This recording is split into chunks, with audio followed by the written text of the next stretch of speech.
अप्रैल का महीना भारत के लिए खास होने वाला है। इसी महीने के अंत में टेस्ला के सीईओ एलन मस्क भारत आ रहे हैं और वह प्रधानमंत्री नरेंद्र मोदी से मुलाकात करेंगे।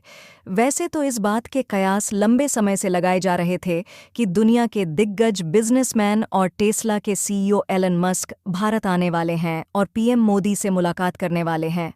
लेकिन अब खुद एलन मस्क ने इस बात पर मुहर लगा दी है कि वे भारत पहुंच रहे हैं। उन्होंने यह भी कहा कि वे पीएम मोदी से मुलाकात को लेकर उत्सुक हैं। असल में इस बारे में उन्होंने सोशल मीडिया पर जानकारी दी है।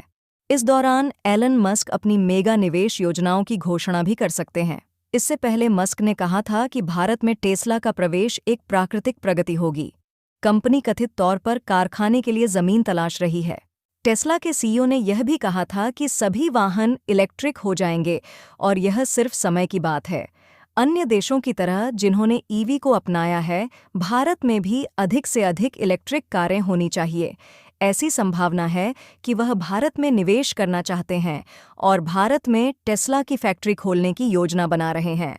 उनका भारत दौरा 22 अप्रैल से शुरू हो रहा है। ये मस्क का पहला भारत दौरा है। अपनी भारत यात्रा की घोषणा मस्क ने ट्वीट के जरिए की। हालांकि इससे पहले मोदी और मस्क 2 बार मिल चुके हैं। वर्ष 2015 में दोनों की मुलाकात कैलिफोर्निया में टेस्ला फैक्ट्री में हुई थी।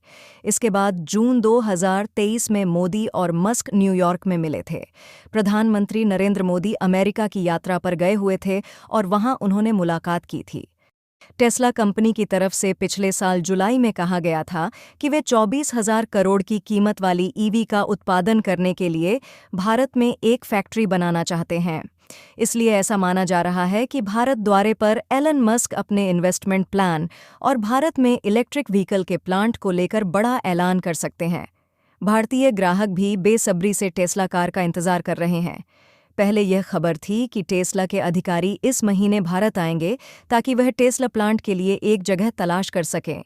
प्लांट लगाने के लिए गुजरात, महाराष्ट्र उनकी पसंदीदा जगह है। हालांकि अब एलन मस्क खुद भारत आ रहे हैं।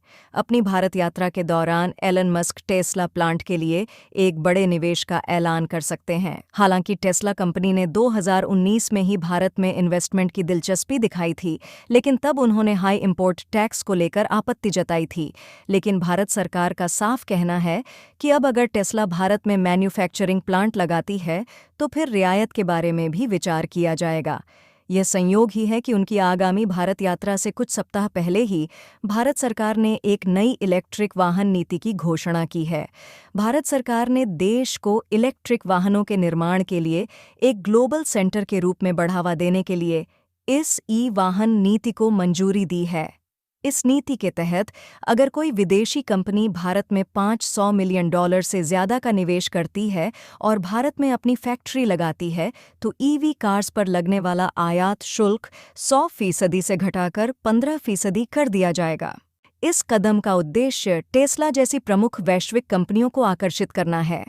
पिछले कुछ वर्षों में भारत में इलेक्ट्रिक वाहनों की संख्या लगातार बढ़ रही है और ऐसे में अगर टेस्ला कंपनी भारत में आती है तो इस संख्या में जबरदस्त उछाल देखने को मिलेगा।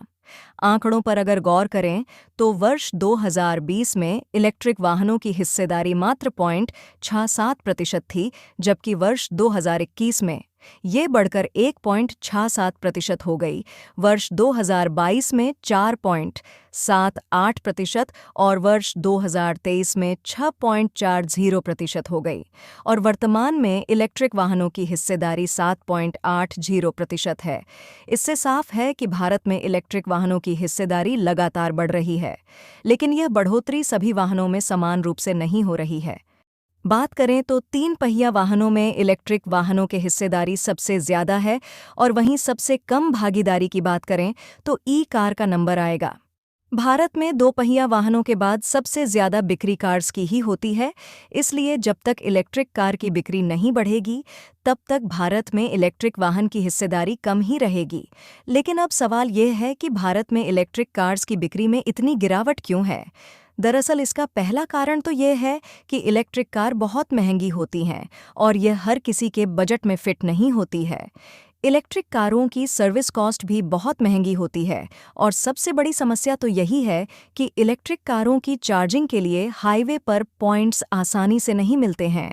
हालांकि इन तमाम दिक्कतों को कम करने के लिए केंद्र सरकार योजना बना रही है और भारत में इलेक्ट्रिक वाहनों के हिस्सेदारी बढ़ाने पर जोर दे रही है। इसमें सिर्फ पर्यावरण का ही फायदा नहीं है, हमारा भी फायदा है, क्योंकि पर्यावरण के साथ साथ हमारा खर्चा भी बचेगा। आज के वीडियो में बस इतना ही। यदि आपको वीडियो पसंद आया हो तो इसे लाइक कीजिए और चैनल को सब्सक्राइब कीजिए। धन्यवाद।